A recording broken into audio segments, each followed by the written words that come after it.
Hector. And yours truly, Arman Hagamashlu. Fade in, fade out. Damn. Yeah, dog.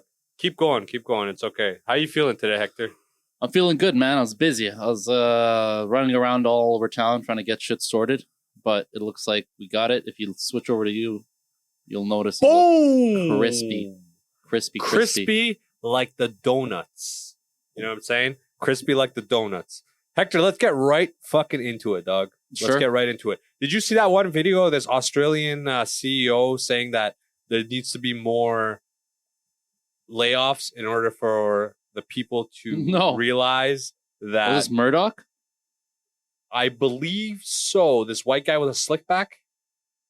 Yeah, I think so. It's probably Murdoch. Anyway, a few years ago, he said some other discriminatory things against, like, I guess, the lower class. Yeah, probably Murdoch. And, he came by and he said that, like, he was talking about the middle class and the lower class, like, we are slaves, like animals. Like, he's like, that's what they need to learn. Otherwise, they're going to think that they run things. We got to keep them in check and shit like that. Yeah, they got to keep them in check. I'm pretty sure, I think I might have seen the clip you're talking about, the OG one. I think I might have seen that because it went around back when it happened. My thing is like, guys like that shouldn't be in power. Period. Well, he's not really in power, but he's super rich, which makes him in power by default, which is fucked up. Yeah, that's what I'm saying. I'm saying that guy should. When you say things like that openly, like discriminating like people who are beneath you, as far as socioeconomics, you should not be like shot and hung by like, I believe, your money just like taken from you. No, you should have to like go to class. You kind of like when you beat a chick and you get a domestic, you got to go to anger management or something. Right. Or you get into a scrap and you got to go to anger management. That guy needs to go into like morals and like being like humane classes. Like he's got to take like humanities and like he's got to just be a better person. He's got to reform. Yeah, basically. For sure, has to reform. And another thing is like. I don't think it's the FCC, but it was like the Bureau of something. Whoever the fuck his stock market is on, if he's an open traded company, they should ban that shit for like a few days, just to fuck with him. I just think that you can't openly fuck with the general public like that. Like just openly, like you're below us, and we got to make them act like these are the same kind of words I heard when I was a kid coming out of my mom's mouth. I don't want to hear this shit at fucking 30 years old. Some guy. And I guarantee you, if you look back his lineage, he wasn't the only one that got rich. It was like for sure. It was like a pass me down. Yeah. So it's like you didn't create nothing, homie. I think, from what I remember, Murdoch did create most of his empire himself.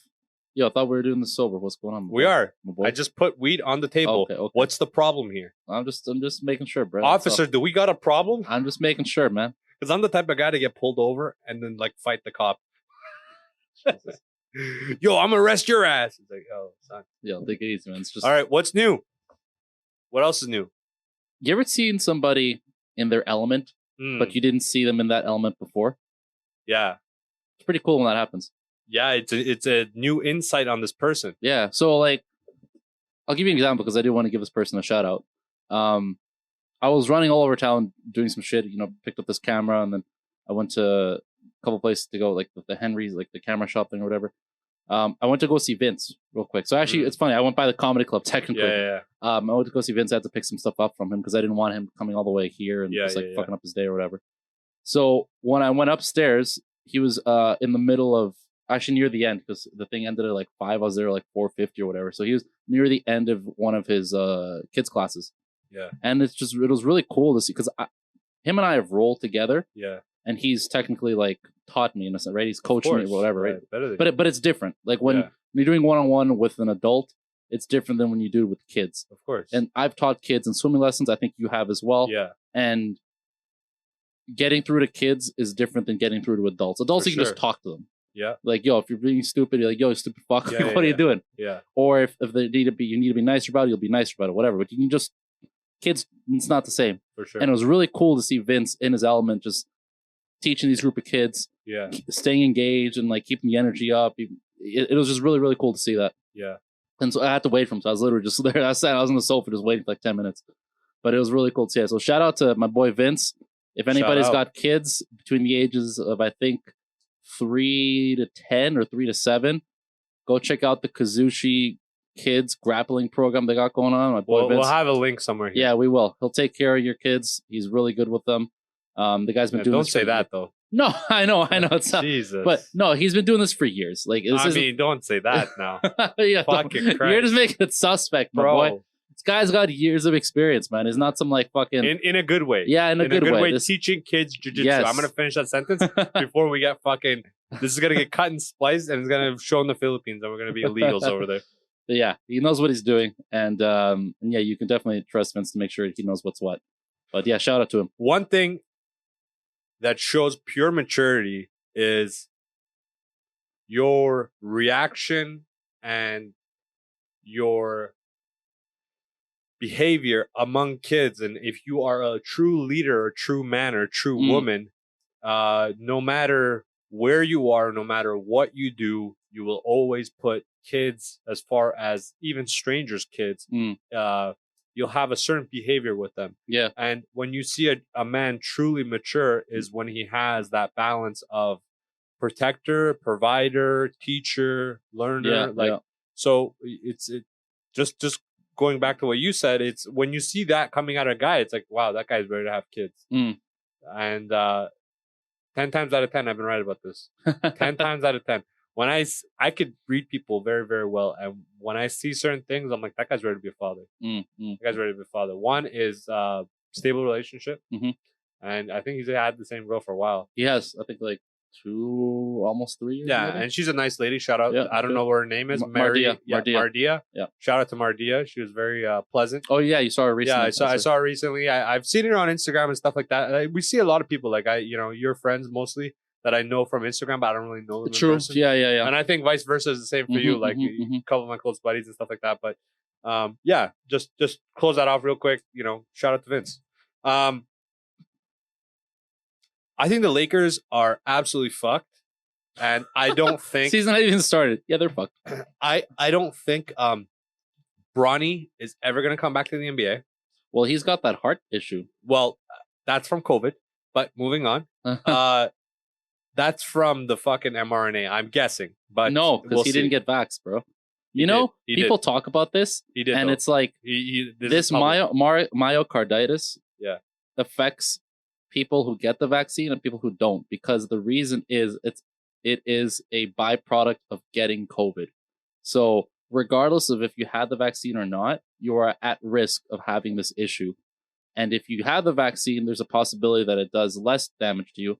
But if you don't, then you risk the full possibilities of this byproduct.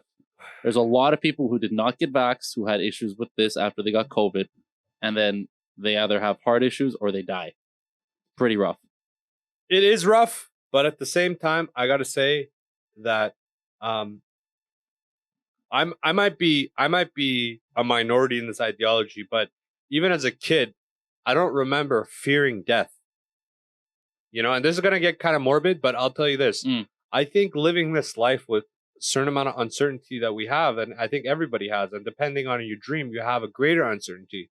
So if you have these big dreams and you have these big hopes, whether you reach them or not, you have constant uncertainty because, well, you're comparing to what you thought you're going to do and where you want to go to what you actually have. So you have this crazy, anxious uncertainty at all times, which makes sense because I was watching the Matthew Walsh podcast with Joe Rogan. Yeah, you mentioned this recently. talked about this, and he was saying that you obviously know what a carcinogen is, right? Yeah. Okay. He's saying that every waking moment is technically a portion of a carcinogen as far as reaction to your body and health and your biological clock. So if you are awake past a certain point of time during a day, it is actually toxic. So just being alive essentially is toxic. Technically, basically what that is saying. At a certain point, I get it. Yeah, I mean, you want to have a certain amount of moderation as far as activity, learning things like this, physical activity, eating good food. But staying awake like 18 hours in a day is not for your benefit. Right. Yeah. Okay. I see that. So that being said, death is not something that I ever looked at and was like, damn, you know, what happens? Like, am I scared of death? Like, I would kind of welcome it. If anything. I think for some people, what fear of death does to them is it essentially motivates them, right? Because if you're worried that you might die, whatever, soon for whatever reason, for sure, and soon is relative, right? Soon could be a year, could be 10 years, yeah, depending on your age, right? If you're 80, 10 years is a fucking long time. You're like, bro, just fucking kill me now. Yeah. But if you're 35, you're like 10 years is fucking short. And what that does to some people is it motivates them to do certain things that they were maybe putting off, or it brings certain things up in a priority where they're like, okay, I only got 10 years. I got to make sure that I do this so that, when 10 years is up or whatever, then I'm good. And even if they don't have a timeline where they're just like, death is X amount of years away, but they're just like, it feels like they're just scared of dying, it pushes people to do things. You're like, fuck, I might die, so I may as well get this thing done. But it also does the opposite to some people where they're like, yo, I don't want to do this because I might die. And I want to do other things, right? So like, oh my God. So it's a fine line. It is. It is a for fine some people, line. I find that it's like a motivator, and for other people, it's definitely like a demotivator where they're like, I don't even want to try X activity because I might die, and I'm scared of dying because I want to do these other things. And also, some people just don't need this motivation. Like I don't think I need motivation. I think I just have discipline, and I try to better this discipline. It's not something that I have to get motivated to go to the gym, or I have to get motivated. Motivation's fleeting, right? Motivation comes and goes. Yeah, that's for just sure. Discipline, if you have it, will stay with you. Like if you're a disciplined person, whether you're motivated or not, you will do whatever it is that you are trying to do because you are disciplined for it. So you just mentioned the gym. If you're disciplined, whether you're motivated or not, you're gonna go. Yeah, that's just it is. That is what it is. If you're motivated and you're disciplined, great. Then you might kill it at the gym when they make it some personal bests or whatever. But it doesn't matter because you're like, I got the discipline in me where even if I feel like a piece of shit and I'm tired and all this shit's going on or whatever, I'm still gonna go do it. Yeah, because I am a disciplined man or woman. Yeah. Moving on to something more sensitive, or I wouldn't even say sensitive. I would just say like different. What have you noticed between your mother's love and your father's love? Have you noticed a difference? Of course. How do they compare? Give me a few words, synonyms that compare the two. They're very traditional. Like if you think about it, like if you think of like not even that comparing their love to each other. Oh, like how they what do you okay, so that's maybe rephrase your question. Maybe rephrase. Yeah. So how they love you? Yes. Compare and contrast ways that attribute to your father's love in comparison to your mother's love towards you. Yeah, you said, well, that's what I'm saying. You're towards me, but then you said towards each other, and I'm like, wait a second. No, towards you. Yeah, okay. Yeah, no, I've definitely noticed it. But that's what I was trying to explain is that. Shut up, bro. Just say it. No, well, you shut up. I was explaining it, then you cut me off. Fuck you and your mustache. Get back to the game. What? Shut up. Keep going. Shut the fuck up. Take my bloody fucking bandage. You missed. Have fun with fucking whatever diseases I got. I gave you diseases. Ugh, disgusting. Right. They're stereotypical in the sense that when people think of a mother's love, it's softer, it's more nurturing, it's more all that stuff. My mom is definitely like that. And when you think of a man's love towards his son, you think of how at times it can be a lot harder, not as open and caring and all that, like softness is not there as much as it is with my mom, right? So growing up, it was always like if I was crying or being a little bitch, I'd go to my mom. Right, she would like comfort me and she'd like tell me that all gonna be okay or whatever. My dad was more of like, if I was scared, he was the one that I knew would protect me. Like that was what I got from him in terms of and in it, that's their love. I felt that in those ways. The other part too that I noticed is when it came to like support, my dad was always my number one supporter, like for doing things like whether it was sports, whether it was school or whatever, he was always there to make sure that I felt supported in whatever endeavor I was trying to do. Right. And so that was another way that he showed love. Yeah. And time as well. with a big one for my dad is actually time. Mm. And that's why we do all these projects, right? Because a big way for him to show his love is by doing things for others. Mm. So if he takes time out of his day to like acts of service, exactly, acts of service, that's a big one for my dad, right? So spend like half a day working on something, or like spending a couple days, you know, working, like I said, like the closet thing in my apartment. That was one. My dad stopped work, was there for a couple days, making sure that that was all taken care of, and that was a big way, right? So I think that's kind of how I would describe both of those without going more in depth on either one. When I was a kid, my dad wouldn't let me go places. Like, I'm talking previous to dealing drugs. My dad wouldn't let me go places, and my dad would make me have the worst time. Yeah. And although my dad, reputation wise, he's a piece of shit in my eyes, as I grow older, I realize that this guy, he had love in ways of strict caution. Because I believe there's certain targets or certain markers that I set off in front of my father, where he realized that I'm either like him, or one of his brothers, and they were maniacs, bro. Right. I never told you this.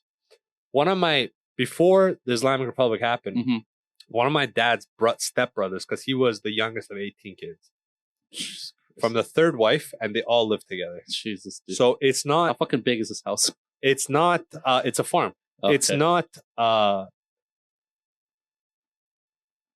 unexpected that this guy was abused and turned into an abusive person. Right. Because you get abused by 18 kids, you're going to grow up to be a fucking savage.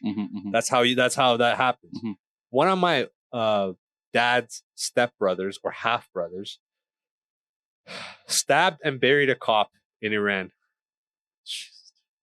In the late 60s. Okay, and my dad was like 10 or something. Yeah. And the fucked up part was this guy was like 20 something years old. His brother. Him and his friends bring the cop's dead body to the farm. Right. In front of all the other kids and the wives and stuff, and tell my grandpa from oh, this happened. What do you think love is from a man? My grandpa, the first thing he did, he beat the fuck out of that kid. Then they dug a hole that was 10 feet deep, buried this guy, and then planted crops on it. Okay? Long story short, my grandpa helped this guy move to the southern Iran and then out of Iran eventually, right? He went to Dubai in like the 70s. Yeah. And he lived the rest of his life there. Recently this guy died.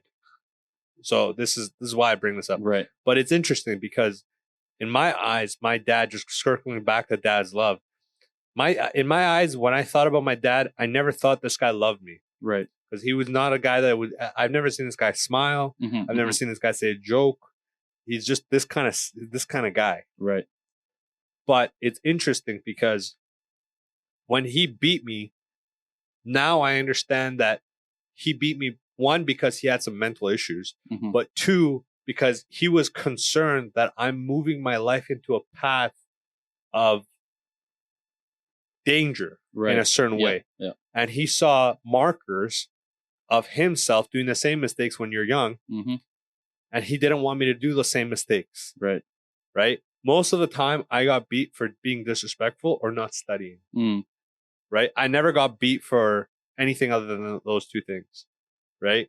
And it's interesting because the worst time of me doing criminal activity was when my parents split up and my dad was no longer in my life. Makes sense. Because my mother can't control me like my father can. Yeah.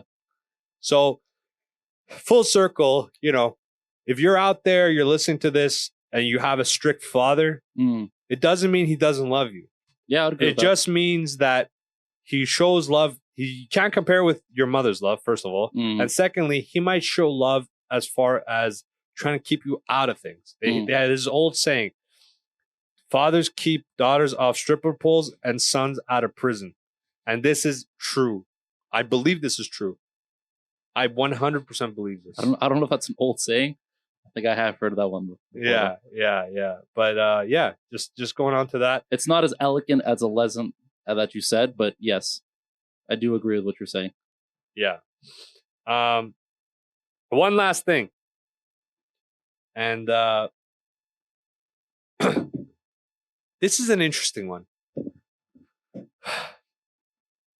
Solitude. Freedom or torture? Go. Freedom or torture? Pick a point. I'll pick the opposite. Sure. Okay, we're just going to debate. Freedom or torture? Not debate. Just give me your points. I'll give you my points. We end it. No, you may as well just make it a fucking debate. Okay, go, bitch. If you're picking one, you're going to lose. That's not how it works. You're going to lose. Sure. Yeah, okay, this guy fucking... Fuck you. Vocabulary's missing over here. You're going to trip over your own words. Freedom. Freedom. I know, I picked freedom. You can't pick the same. Well, I have to pick the other one. Well, that's not a... Yeah, okay. Yeah, okay. Okay, argue about it. No, I'm picking freedom. You're picking... So I have to argue about it? Yeah. Okay. This is why it's not freedom, because most people are sheep in the society. Mm-hmm.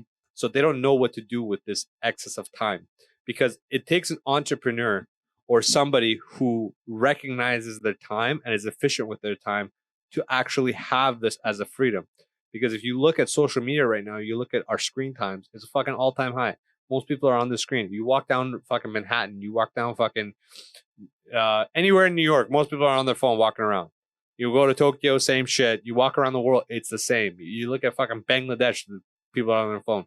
So that means that even when we have free time, we are hooked up to something that is not freeing.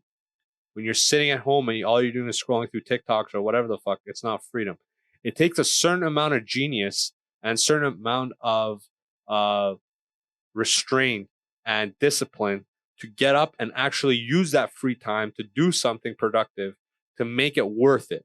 Otherwise, you're just passing time by. And I'd say for a majority of the population, they use their free time as basically a torture chamber in these social media circles to just go and look at shit that they don't need to look at. How many times have you been at home and sat at home and scrolled through your phone looking at you don't need to look at anything. You're just looking just for the sake of looking. Mm-hmm. And that's why it's not freedom for most people. I think that chosen solitude is freedom. And what I mean by that is if someone's in a position to choose solitude for themselves, that is one of the ultimate forms of freedom, where someone can say, I'm going to be alone in solitude and do exactly whatever it is I want, whether it's being at home, working on projects, whether it's going out, enjoying nature, enjoying the outdoors, meditating, doing whatever it is that brings that person peace or a creative spark or basically anything. I think one of the beautiful things about being an adult in this modern world, even though there are a lot of issues with it, granted, is that we have the freedom to choose to do most things that we want. Most of the time when you ask somebody, what are the benefits of being an adult? The response will a lot of the times be freedom of choice to do whatever it is that you want. You have the time, you have the money, you can go and choose to do these things. When that choice is taken from you is when it becomes a burden and when it becomes torture. So when someone is telling you, telling you to force, like, you have to do this, you have to do that, you have to do this or that, that's when it becomes like a real burden and a real struggle. And that's when people really get miserable and get depressed. So that's why I think that a chosen solitude is true freedom. Damn. I can't argue with that, Doug. I can't argue with that. Let's give a couple of she's a 10, but she's not a 5. What the fuck? Well, real quick for the next real one. quick. Ugh. Okay. She's a 9. Okay. She's a 9. Her parents hate you, but she's a CEO, but she fucks you and you never feel like a man. Go. She's a 4. Oh my God. Okay, give me one. Did you read that one off? No, Wait, made that one up? I just made that well, up. I don't know. Are you recording me? Yes, of course.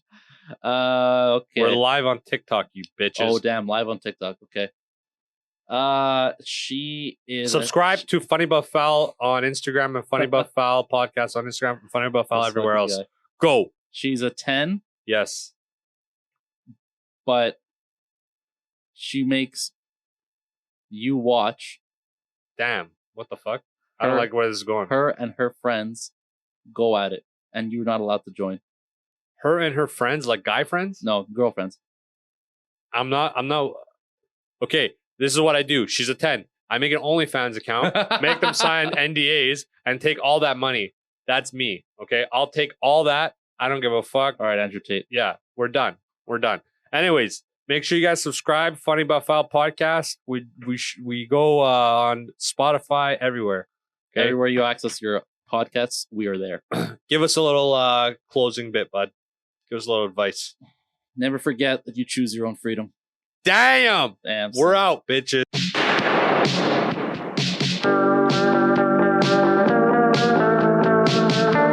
Yes. You fucking bitches. We're here live with my boy, Hector. And yours truly, Arman Hagabash.